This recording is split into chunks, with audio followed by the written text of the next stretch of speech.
There's some of the moss growth that we can see. These gutters haven't been cleaned out in quite some time, you can tell, probably at least 4 or 5 years, I'd imagine.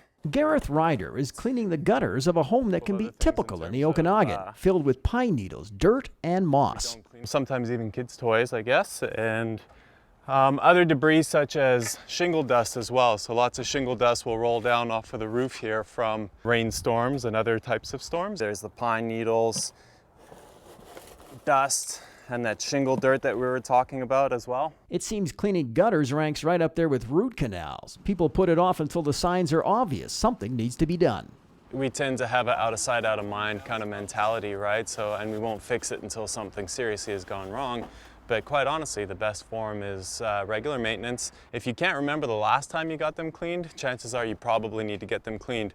From the ground, we could also see some growth happening here. So we can see that there's actually obviously a big buildup and moss.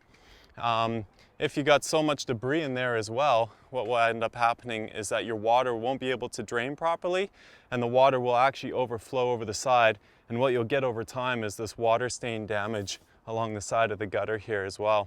Your corners, there's usually gaps there, and what we will do is if we see any type of deterioration there, we can also seal that up as well to stop water pouring out of the corner of the gutter and then falling down the side of your property, potentially damaging the siding or as well as your landscaping down below.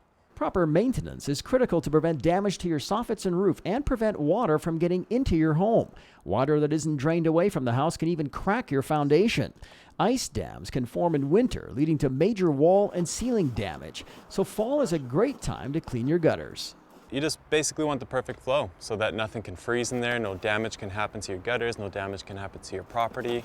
The water will freeze, causing a lot of weight within the gutter, and then the gutter will be too heavy to be able to hold itself to the roof, and it will actually dislodge from the roof. It's also a good idea to clean your gutters in the spring as well. Now, you may have noticed Gareth is wearing a kilt. It's part of the attire for the franchise he owns, Men in Kilts. We wear the kilts because it is part of our branding. Nicholas Brand, who actually started the company back in 2002, had a window cleaning company, and he wanted to put a face to the otherwise faceless window cleaner. So his wife actually made him up a kilt, and he became the window cleaner with a kilt on, and then that turned into Men in Kilts. Men in Kilts was started in Vancouver and has grown to 6 locations in Canada and 5 in the U.S. They clean windows and siding and do pressure washing and snow removal. And yes, the Kelowna franchise has a woman. I get a lot of attention about that. I say keep the men in line. I enjoyed the physical labor type work, so I enjoy being up there and cleaning the windows and gutters, and I do it all, so it's fun. People try to take a peek, especially when we're up on those ladders. So aside from working, we have to make sure nobody's peeking as well.